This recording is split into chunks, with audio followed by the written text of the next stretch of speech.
Hey, welcome back to Squarebody Stuff. I'm Chad. We've still got cream puff in the shop. This will be part 2 of a 3-part series I'm doing on rebuilding the steering components on the front of the C10s, which the C20s and C30s, pretty much the same stuff. And actually most of your GM cars and vehicles of this era are pretty much the same. They've got your Pitman arm from your steering box. It goes to your drag link that goes over to your idler arm.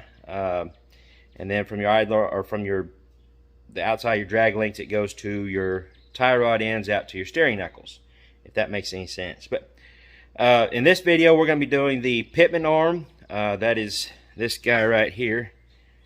It connects to your steering box, and because I've already got the idler arm done. That was in the last video, part 1.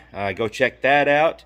If I can remember when I'm editing this, I'll put a link up there in the box or the top that'll come up. This time, like I said, we're doing Pitman arm. There's the idler arm. I already got the tie rod ends done on the passenger side while I was here, just to get them done and over with. And I'll video, which will be part 3, doing the tie rod ends on the driver's side. So you'll just have to stay tuned for that one. But in this video, we're going to be doing the Pitman arm. Now, if you've already watched part 1 on the idler arm, this will be kind of a repeat. I just want to go over why I'm doing, rebuilding the steering components on this truck. I was having an issue with it kind of wandering a little bit, but the steering was tight. It wasn't like sloppy steering. If you're going down the road, you could kind of jerk the wheel back and forth just a little bit, and you'd feel the response, but it was kind of, it would just kind of wander. If there's any grooves in the road, I'd just try to follow them. So I knew that the driver's side should be fairly tight. I did check it. Everything was tight on the driver's side, but the passenger side, I checked it out. I had the idler arm was wore out, and the Pitman arm, or the tie rod end, outer tie rod end on the passenger side, the right side, was wore out. So I decided just to go ahead and get all new tie rod ends, idler arm and Pitman arm, just redo the whole thing, put some videos up for you guys. So hopefully it'll help somebody out if they have any questions or not sure how to do it. And I'll show you how I do it. Whether it's right or wrong, I don't know. It's just the way I've always done it, and I'll just share it with you. Just kind of a brief overview of what we got to do. This guy here is your Pitman arm. Of course, it connects to your drag link and goes over to the other side, and also connects your drag link connects to your tie rods here. It's on that spline shaft coming out of your steering box, and this is just like your regular tie rod ends or anything. You just got to take the cotter key out, take the nut off. You can either use the ball joint press thing or ball joint separator. And I've got the pickle fork. Let me finish that. Got to use pickle fork, which is what I usually use. I never had very good luck just smacking it with a hammer and then popping loose. On the Pitman arm, or on the steering shaft, you'll need to use some sort of a puller. Now, I did find my pullers. I thought I'd loaned them out and lost them, but I forgot that I'd relocated them to a different box, and I found that box with all my pullers. So I do have my Pitman arm puller, but that's kind of a brief overview of what we got to do. I'm going to set the camera up and get to work. I hope this camera angle works for everybody. Keeps the camera out of my way, and you can pretty much see what I've got going on here.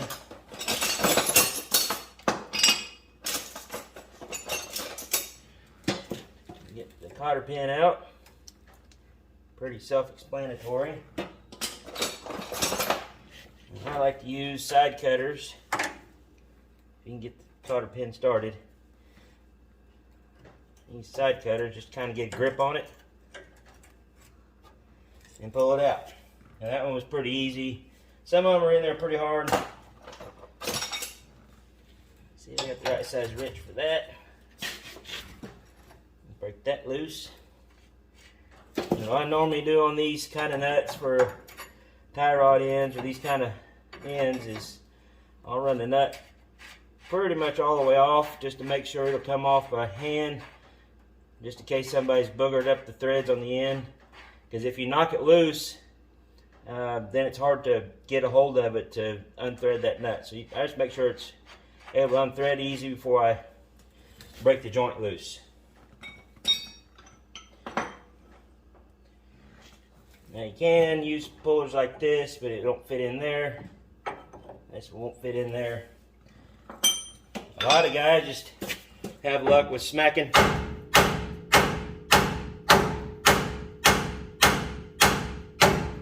with the hammer. And I never have any luck with it breaking loose doing that.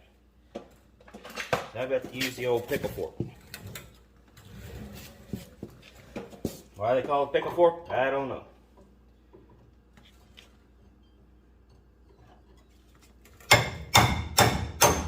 There. Nice and easy. Some of them can be pretty stubborn.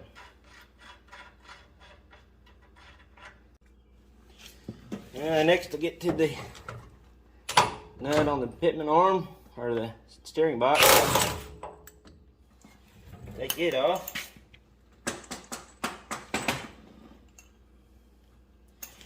And you'll notice that my steering box is leaking a little bit. I'm going to have to go pull it out one of these days and put some seals in it, but that's not going to be in this video, or not anytime soon right now.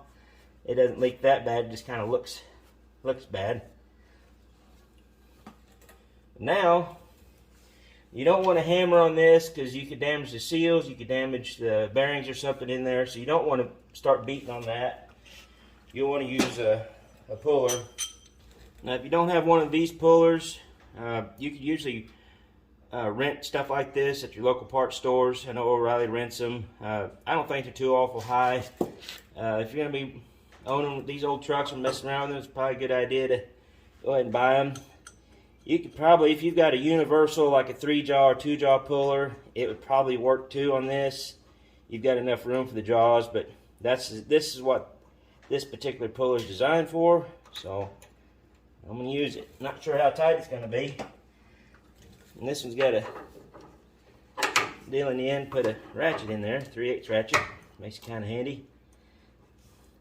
And another note is, if you use one of these, put some grease or something on the thread so it lubricates the threads, because if you don't, you can end up galling the threads up on your tool and ruining it. And this one's coming off fairly easy, maybe because it's soaked with power steering fluid, who knows. Some of them can be seized on there pretty tight, but I got pretty lucky on this one.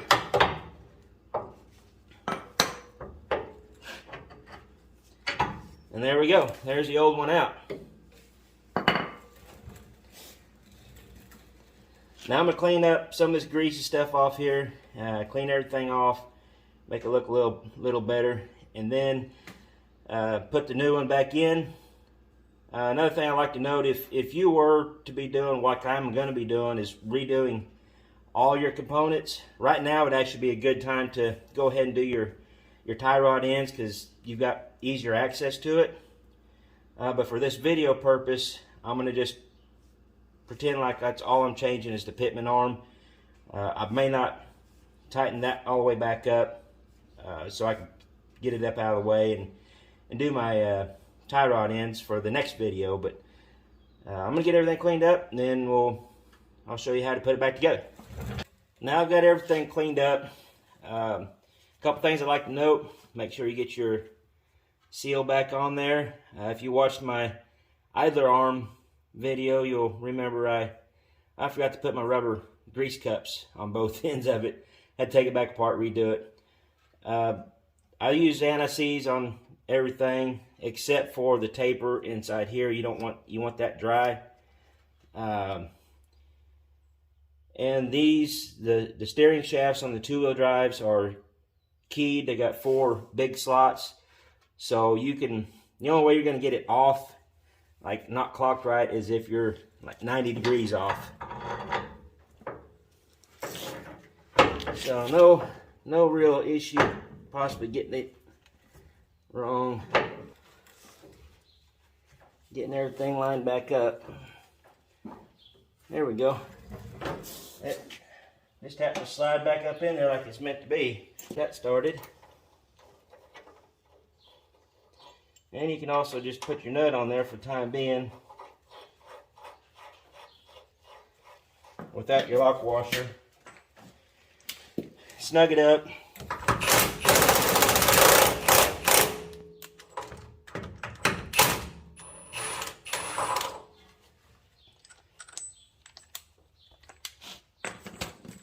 And then put it back on there.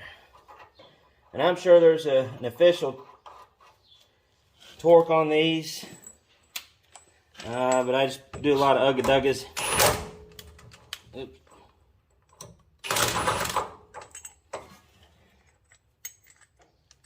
Went the wrong way. I already had it switched. There we go.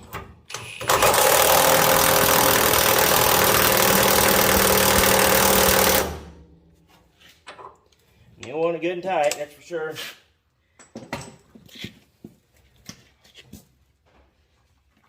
And you put your nut on here. I've already got my greaser in there. They can be kind of a pain sometimes. Sometimes I put them in after everything's installed so I don't booger them up, but I've already got that one installed.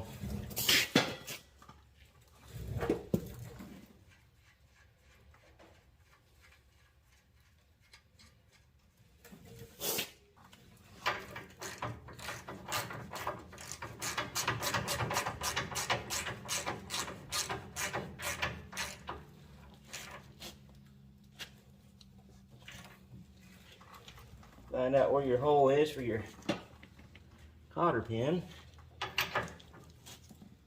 and just work your way up to it. You don't ever want to back it off. Let's see where the hole's at. I see it now. You just slowly work your way up to it, because you don't ever want to back it off.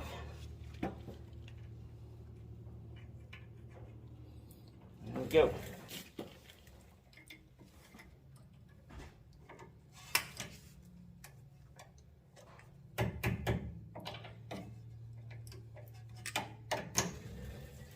And that's how you do a Pitman arm.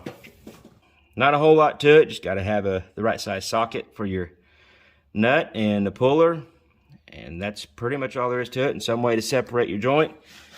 If you don't have these tools, usually most time you can rent them, like I said earlier. But if you're working on these old trucks, you might as well start investing into tools, and that way you have your own.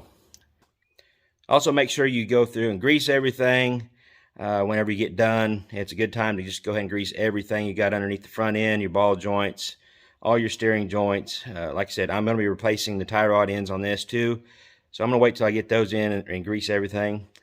Hopefully this has helped somebody out, answered any questions. Feel free to put a comment down below and ask me any questions, or leave me a comment or something. Tell me how good or bad I'm doing. It don't matter. I'll take it all.